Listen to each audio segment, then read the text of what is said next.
And the extraordinary story of the runner whose heart stopped for 6 minutes during the Belfast Marathon and lived to tell the tale. Now, halfway through the Belfast Marathon in May, a 63-year-old runner called John Deary collapsed. He went into cardiac arrest and his heart stopped for 6 minutes. But, as Mary-Louise Connolly reports, he was brought back to life thanks to a series of very lucky coincidences. The May Day Belfast Bank Holiday Marathon began as normal, and alongside tens of thousands, John Deary set out to run the 26-mile route. But at mile 13, his legs buckled and he collapsed.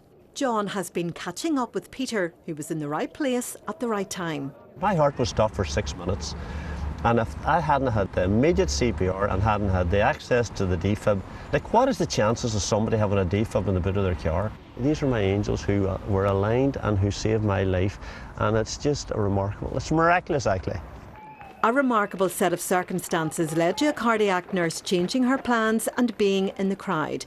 And Peter, who had dropped out of the race that morning due to injury and was instead driving by with a defibrillator in the boot of his car. He was completely passed out, his eyes were rolled back in his head, and he was clearly not breathing. In your training you hear that if you're doing CPR correctly you might crack a couple of ribs, and literally within a few compressions I could feel his chest collapse under my hands, and I have to say that was quite frightening.